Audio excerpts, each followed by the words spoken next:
Assalamualaikum warahmatullahi wabarakatuh. Salam, Om Swastiastu, Namo Buddhaya, Rahayu Rahayu Sagung Dumadi. Semoga semua makhluk yang ada di bumi selalu berbahagia. Amin. Pak Soekarno punya anak Bu Megawati. Bu Megawati punya anak Mbak Puan Maharani. Pak SBY punya anak AHY. Ya kan? Gus Dur punya anak Yeni Wahid.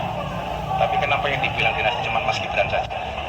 Kalau masuknya Mas Gibran dibilang dinasti, ya berarti Anda ingin mengatakan Bu Megawati juga dinasti. Satu, dinasti itu menurut saya seperti Korea Utara. Kim Jong Il punya anak tanpa pemilihan demokratis, kemudian Kim Jong Un jadi presiden. Ini kan baca orang. Nuwun sewu, nggih. Miftah.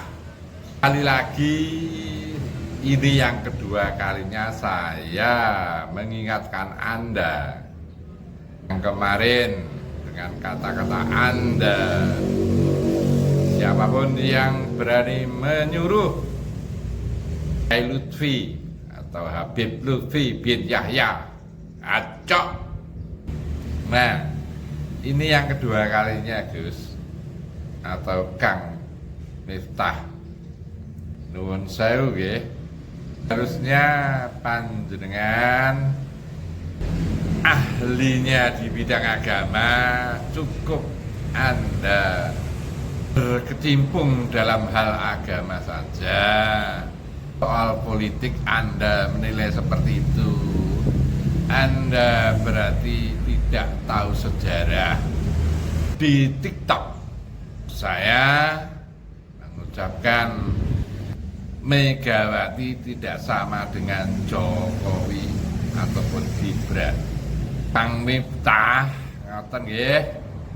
Sejarah Pak Karno tidak sama dengan sejarahnya Pak Jokowi, nggih. Pak Karno digulingkan dengan Soeharto sedemikian rupa sehingga anak-anaknya ditenggelamkan.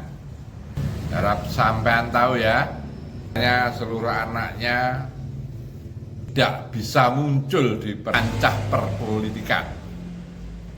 Sehingga suatu ketika partai itu menjadi tiga. Yang nomor satu Ka'bah, dua Golkar, tiga PDI, belum PDI Perjuangan. Anak Soekarno yang selama ini ditenggelamkan hingga suatu ketika tahun 87 Mega mulai muncul dan datang ke Surabaya di makam Bungkul. Saya saksinya. Itulah PDI mulai merangkak. Tapi percuma kan, selalu Golkar yang sudah ada poin kemenangannya.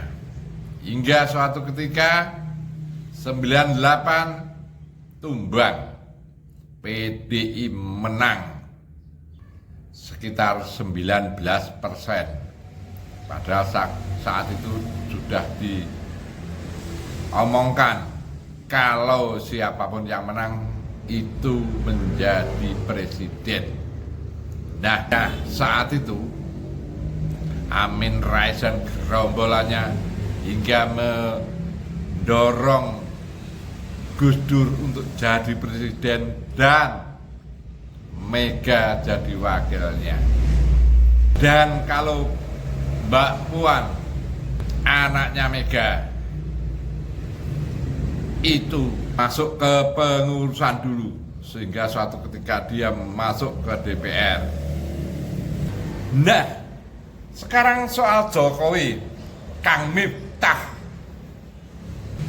Jokowi masih berkuasa tinggal 1 tahun.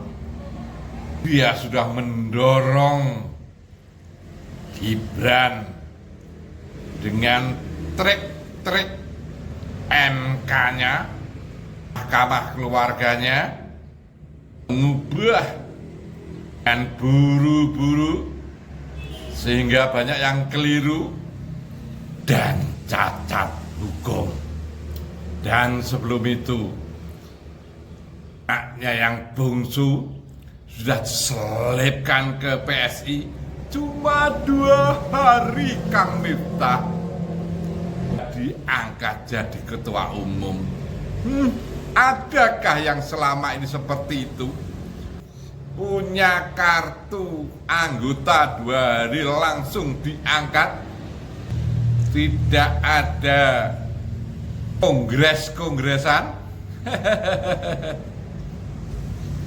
Dan setelah itu Mahkamah Keluarga berperan hingga kartunya anggota PDIP dia masih mengantongi, dia melompat ke Golkar, dia diangkat jadi calon wakil presiden. Ini apakah Anda tidak pernah mendengar, Anda tidak pernah melihat Kang Miftah? Ini yang namanya dinasti ini, Jokowi ini, bukan Soekarno. Hati-hatilah Anda, seorang kiai, seorang Gus, sudah masuk ke ranah politik. Ingat Gus Kang, jangan terperosok dalam politik. Berhati-hatilah. Ini yang kedua kali saya memperingatkan Anda, Kang Miftah. Assalamualaikum warahmatullahi wabarakatuh.